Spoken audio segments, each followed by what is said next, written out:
Hello friends, नमस्ते, प्रणाम। विमल यादव, गुड्डी यादव लोकगीत चैनल में आप सभी फ्रेंड्स का स्वागत है और अभिनंदन है। तो हम लोग बहुत ही प्यारा सोहर गीत लेकर आए हैं। अगर अच्छा लगेगा तो लाइक शेयर सब्सक्राइब जरूर कीजिएगा और कमेंट बॉक्स में ज़रूर बताइएगा कि ये गीत आप लोगों को कैसा लगा। तो चलिए सुनाते हैं सोहर गीत। ऊंचे ऊंचे महला सूरज के ताबो ना बेअरबा है, ताबो ना बेअरबा है हो। राजा धीरे धीरे बेनिया डोलावा, गरम मोरा लोरे, गरम मोरा लगई हो। राजा धीरे धीरे बेनिया डोलावा, गरम मोरा लागे, गरम मोरा लगई हो।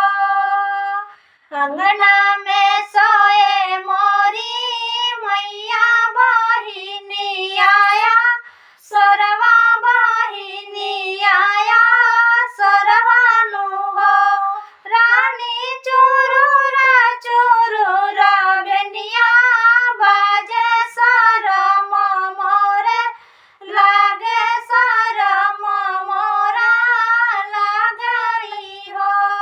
रनिया चुरुरा चुरुरा बेनिया बाजे, सरम मोरा लागे, सरम मोरा लगई हो।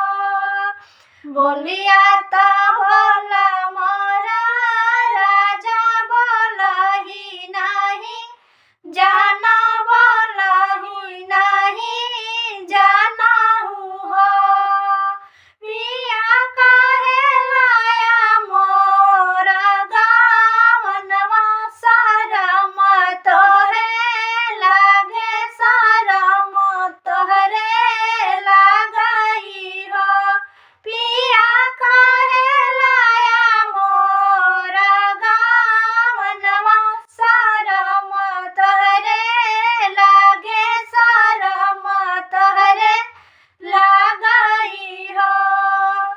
जाऊ हम हकबे अपनी मैया के बेटी और बाबैया के बेटी और बाबैया टी हो। पिया दस चलल ना हो, खैबे कहू नाही, देबे कहू नाही, देबाहू हो।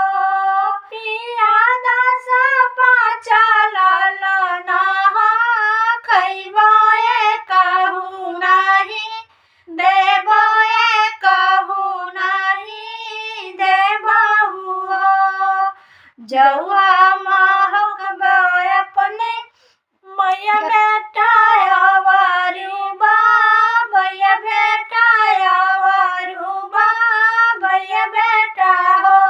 दाना से जिया पर गनाही धरबे, लालन कैसे होई है, लालन कैसे होई है